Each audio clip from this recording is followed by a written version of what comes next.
What's up, y'all? It's your boy Chris coming to you all again with another YouTube video. And if you like listening to podcasts, be sure to check out Drop Balls Podcast. It is available on every major podcast platform: Spotify, Apple Podcasts, Google Podcasts, Amazon Music, Amazon Audible, all of the above. So be sure to go tune in one time for your boy. And while you're here, go ahead and hit that subscribe button down below, as well as ring that bell. So that way, when I drop a new video, you all get the notifications. And yeah, I mean, just do it. Like Nike, just do it. And also, I did just drop a podcast episode, so be sure to tune into it. It is Tuesday, so I did drop that today. So be sure to head over and tune into it. I will put the link down in the description.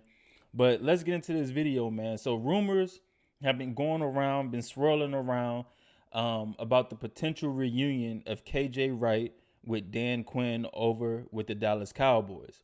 Now, this, in my opinion, will be a great move for Dallas and will be a great move for KJ Wright, especially if Seattle decides not to bring him back. Now, I believe KJ Wright's about 31 years old. He's been in the league for about 10 years. So he has a lot of experience in the NFL. And actually, let me make sure. Let's pull up the phone, the smartphone. So KJ Wright, because I want to make sure I get his age right. Don't want to be out here making this dude younger than. Yeah, so he is 31 years old. Been in the league 10 years. So him going to Dallas would make a lot of sense, especially because it's somebody that's familiar with Dan Quinn's defensive system, that 4-3 defense, cover three. And especially because Dallas just needs linebacker help. I mean, outside of Leighton Vander Esch and Jalen, I forget his last name. But outside of them, their linebacker room is just meh. Like, they're just there. I mean, you still have Sean Lee, but Sean Lee can't stay off the IR. Leighton Vander Esch, his first 3 years in the league, he's been riddled with injuries. And Jalen Smith, there's his last name. Jalen Smith, he's underwhelmed the past 2 seasons. So, you get somebody, a veteran in the room, someone who's physical and, can get the job done. You get somebody like that in the room in KJ Wright. And somebody that's familiar with the system and familiar with the way Dan Quinn prepares and the way Dan Quinn goes about things. Now, they did end up, I guess, coming out saying that Keanu Neal was going to move down to linebacker. He's going to start off at linebacker, which gives me the Deion Buchanan vibes, when he was playing with the Arizona Cardinals. So it gives me those vibes, but we'll see how that works out. But like I said, still, after Jalen Smith and Leighton Vander Esch, that linebacker core is just very underwhelming. So with KJ Wright, last year he played 16 games, and actually just throughout his whole career he's been very durable. He's played in 144 games out of 160 games. So I mean, he's been very durable. He's missed 16 games. Like, he's just missed a season of football in 10 years. So I think that's great. But last year he played all 16 games for the Seattle Seahawks, and he had I'm looking up his stats. He had 86 tackles, 11 tackles for loss, 10 pass deflections, 2 sacks and an interception within 16 games. Now, over his career, he's had 13 and a half sacks and 6 interceptions and 11 forced fumbles. So KJ Wright brings a wealth of knowledge to the team. He brings a wealth of experience to the team, and his value is somewhere at like $7 million, I believe. And so if they can get the years right, like if it's 1 year, 2 years, depending on what KJ wants, depending on what the team wants, if they can get the years right and get the money right, like I said, his value is about $7 million. So you have Jalen Smith that's making, I believe, like somewhere around $9 million.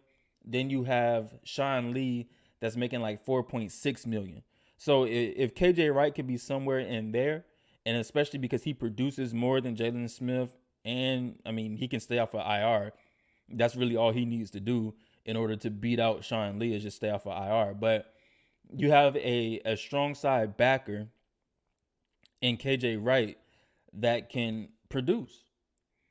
I mean, even if you move him to the weak side or whatever you do, but like you still have that backer that can produce in that defense and that can bring a lot to the table for the Dallas Cowboys. And like I said, um, you know, he also listed Dallas as one of his dream destinations. Like that's where he wants to go. So not only that, but you get somebody that's familiar with the scheme, and you potentially have a Dan Quinn and KJ Wright reunion. They won a Super Bowl together, and that's what it is. So I think that'll be a good fit for Dallas. I think it'll be a good fit for KJ Wright. It'll bring a lot more to Dallas, where I think last year against the run they were like 31st in the league, and against the pass they were like 29th or something like that. So it brings a lot more to the defense that they just did not have last year. So I think that'll be a good addition to that defense. Now, another thing I wanted to talk about was, because I wanted to talk about this in my podcast, but I just forgot, went off script on a couple of things and just forgot. So another thing I wanted to talk about was the 49ers and the Dolphins, man. Like the Dolphins in particular made some moves, to get ahead in the draft. So they traded away their third overall pick. They traded it to the San Francisco 49ers, and they gave the third overall pick to the 49ers, and the 12th pick went to the Dolphins. So the 49ers got the third overall. They got a 2022 and a 2023 first round pick, and then the Dolphins got the 12th overall pick and the third round compensatory pick from the San Francisco 49ers. Then the Dolphins backdoored that and traded that 12th pick and the 2022 first round pick to the Philadelphia Eagles for the 6th overall pick and the I believe it was 156th pick. So they got out the top 10, then they moved right back into the top 10. The Dolphins said, we had time today. We was making these moves. Now the 49ers, they've come out and said Garoppolo their dude and all this and all of that. But if you're moving up to the third overall pick, I really don't see you sticking with Jimmy Garoppolo. I mean, I don't know who you take with the third overall. I don't think you take a receiver with the third overall pick. In my opinion, I think they're looking at Mac Jones. Now, I believe they could have got Mac Jones at the 12th overall pick, but maybe not. Maybe they know things that I don't know. They're in the league. So they know some things I don't know. But after Mac Jones' pro day, this is when that trade happened. And so I could see them maybe, Mac Jones getting a little bit more clout and his draft stock rising. And so San Francisco thought, hey, we need to move up to go get Mac Jones. So I think Mac Jones would be the third pick off the board. That means Zach Wilson. I don't think Zach Wilson goes to the Jets. We'll see what happens there. But I think that he's the second quarterback to go. Second or third. Because like I said, I don't know what happens with the Jets. They could go quarterback there. That's where things are looking like. So they could go quarterback there. And I think Mac Jones would be the third quarterback off the board, the third player off the board. At number 3 to the San Francisco 49ers. Let him maybe sit a couple games, maybe the whole season behind Jimmy Garoppolo, but we'll see what happens there.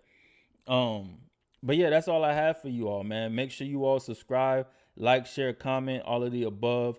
Go subscribe to Drop Balls Podcast. Listen to my last podcast for your boy, and enjoy. Let me know what you all thought. Let me know what you think about Dallas picking up KJ Wright in free agency. Let me know if y'all think it's a good fit, if it'll help Dallas's defense out at all, or if they should just wait and get somebody in the draft. But we'll see what happens. Let me know what y'all comments, y'all thoughts are. But yeah, until next time, peace.